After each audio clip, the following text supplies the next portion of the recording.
नमस्कार, जनप्रवास सुपरफास्ट में आपका स्वागत है और मैं हूं अखिलेश सिंह। भारतीय टीम ने बॉक्सिंग डे टेस्ट के चौथे ही दिन कंगारुओं को मैदान में चित कर दिया। अजिंक्य रहाणे की अगुवाई में टीम इंडिया ने 8 विकेट से विशाल अंतर से ऑस्ट्रेलिया को पराजित किया। अब भारत ने 4 मैचों की टेस्ट सीरीज में 1-1 से बराबरी कर ली है।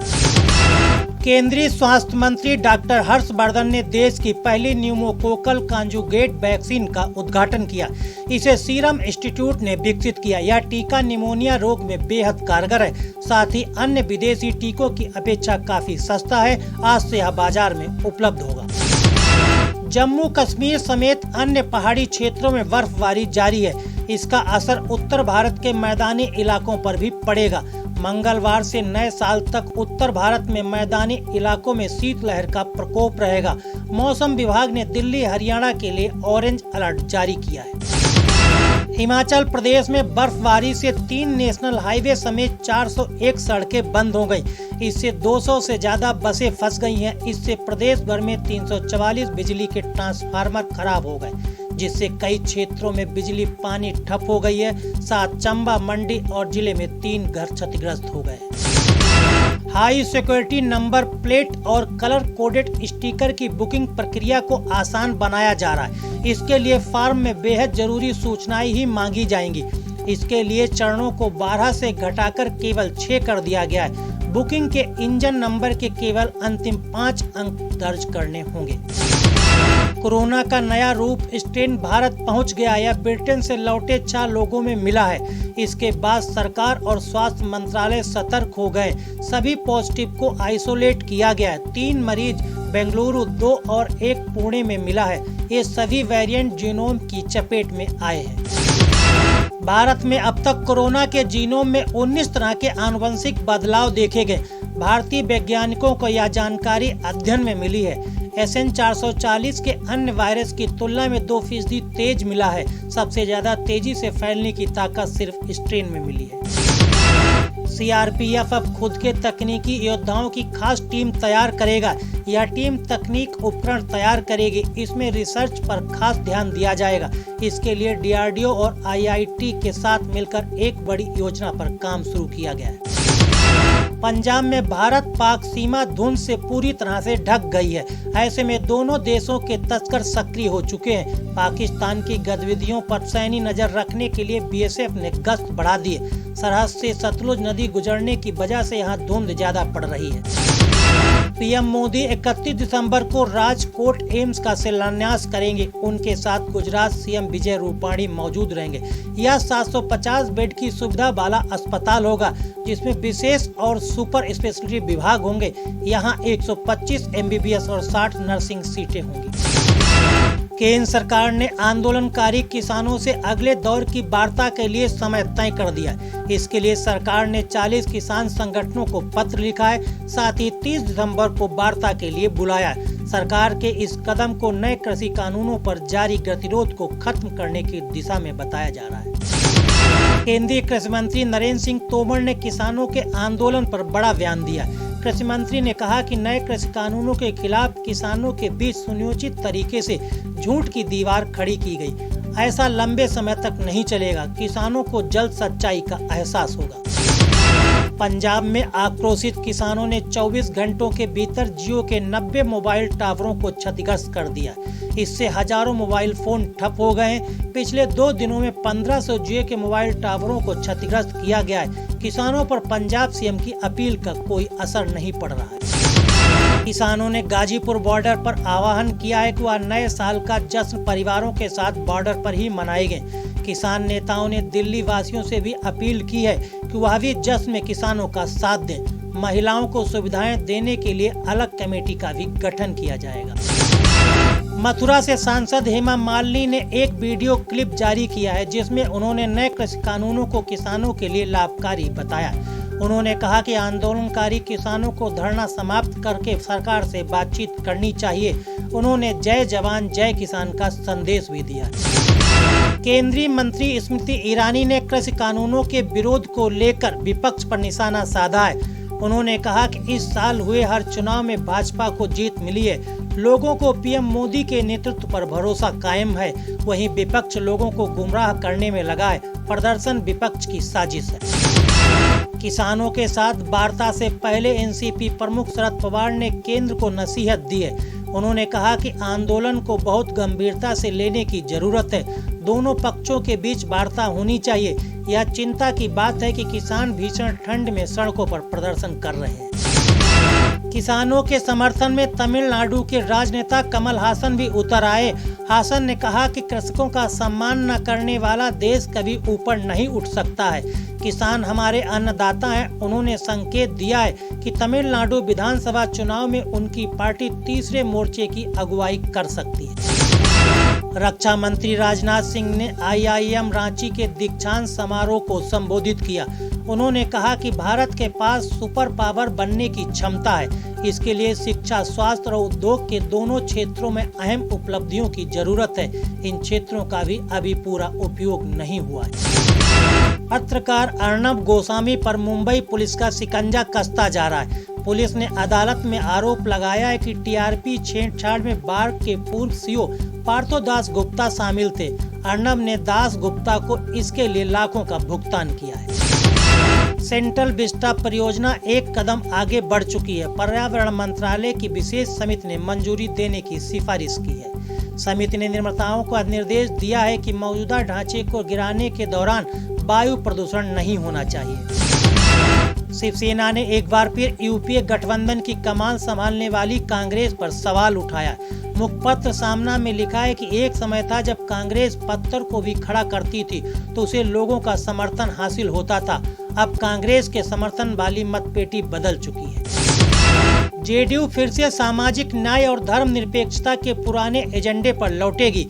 इसको लेकर पार्टी की राष्ट्रीय परिषद में आम राय बन चुकी है। पार्टी ने भविष्य में पिछड़े मुसलमानों को फिर से साधने और भाजपा के हिंदूवादी एजेंडे से अपना अलग रुख तय करने का फैसला किया है।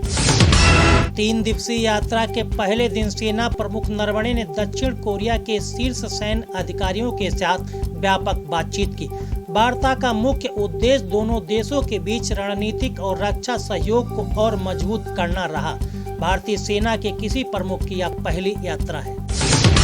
अयोध्या में राम मंदिर परिसर के निर्माण पर 1100 करोड़ रुपए खर्च आने का अनुमान है, जिसमें मुख्य ढांचा का खर्च भी शामिल है। इसके 3.5 वर्षों में पूरा होने की उम्मीद है। यह जानकारी परियोजना की देखरेख कर रहे न्यास के कोषाध्यक्ष ने दी है। कर्नाटक सरकार ने गो संरक्षण विधेयक को लागू करने की मंजूरी दे दी है। विधेयक को अभी विधान परिषद की मंजूरी मिलना बाकी है। इसके बाद इसे राज्यपाल के पास हस्ताक्षर के लिए भेजा जाएगा। वहीं कांग्रेस ने इस विधेयक का विरोध किया है। देश के 8 समुद्र तट अंतर्राष्ट्रीय मानकों पर खरा उतरे हैं। इसको लेकर केंद्रीय मंत्री प्रकाश जावड़ेकर ने ब्लू फ्लैग फहराया। जावड़ेकर ने कहा कि सभी समुद्र तट पानी की गुणवत्ता से लेकर इकोसिस्टम तक की मिसाल बने हैं। 3 वर्ष में 100 और समुद्र तटों को ऐसा ही बनाया जाएगा। कांग्रेस ने निशानेबाज वर्तिका सिंह के आरोपों को लेकर केंद्रीय मंत्री स्मृति ईरानी से इस्तीफा मांगा है। रणदीप सुरजेवाला ने कहा कि आरोप गंभीर है। पीएम मोदी को न्यायिक जांच का आदेश देना चाहिए। बता दें कि वर्तिका ने महिला आयोग का सदस्य बनाने के लिए ईरानी पर रिश्वत मांगने का आरोप लगाया था। सेंसेक्स निफ्टी में उड़ान जारी है। आज शुरुआती सत्र में नया रिकॉर्ड बना है। सेंसेक्स 229 अंक बढ़कर 47,582 की नई रिकॉर्ड ऊंचाई पर पहुंच गया। वहीं निफ्टी 86 अंक उछलकर 13,939 के पार पहुंच गया। अमेरिका की प्रतिनिधि सभा ने राष्ट्रपति डोनाल्ड ट्रंप की मांग पर राहत राशि को बढ़ाकर $2,000 कर दिया। प्रतिनिधि सभा में बहस के बाद इसे मंजूरी मिल गई है। इस विधेयक को सीनेट में भेज दिया गया। इससे पहले प्रति व्यक्ति $600 राहत पैकेज दिया जाना था। दिल्ली हवाई अड्डे के टर्मिनल 3 पर नई यात्री ट्रैकिंग प्रणाली लगाई गई है। इससे लोगों को आवाजाही का प्रबंधन करने में मदद मिलेगी। इस प्रणाली से यात्रियों की प्रतीक्षा करने का समय कम होगा। इसके अलावा कोरोना काल में सोशल डिस्टेंसिंग का पालन होगा। कोरोना में समुद्री डकैती की बढ़ती घटनाओं से भारतीय नाविकों की चिंताएं बढ़ गई हैं। भारत में मर्चेंट नेवी के संगठन MUI ने कहा, कोरोना के कारण समुद्री डकैती में करीब 26% बढ़ोतरी हुई है। इनमें ज्यादातर अफ्रीका, बेनिन, अंगोला, गिनी और घाना के समुद्री तटों पर डकैती हुई। सेबी ने निवेशकों के धन की वसूली के लिए सन हेवन एग्रो इंडिया लिमिटेड की संपत्तियों की नीलामी 18 जनवरी को करेगा। सेबी ने कोलकाता की संपत्तियों की कीमत 9.4 करोड़ रखी है। बता दें कि सन हेवन एग्रो ने 7,000 से ज्यादा निवेशकों से पैसा जुटाया था। सुप्रीम कोर्ट ने वकील के जरिए प्रतिनिधित्व कराने का अधिकार पर बड़ा फैसला दिया। कोर्ट ने कहा कि वकीलों को प्रतिनिधित्व का अधिकार कानून प्रक्रिया का एक हिस्सा है। इसके साथ ही सुप्रीम कोर्ट ने इलाहाबाद हाई कोर्ट का फैसला रद्द किया, जिसे 1987 में दिया गया था। बरेली सेंट्रल जेल में कोरोना बम फट गया है। जेल में एक साथ कोरोना के 49 नए मामले सामने आए हैं। इनमें से 21 कैदियों की कोरोना रिपोर्ट पॉजिटिव आई है। DIG जेल आनंद पांडे ने बताया कि जेल में रूटीन कोरोना जांच में 21 बंदियों में संक्रमण मिला है।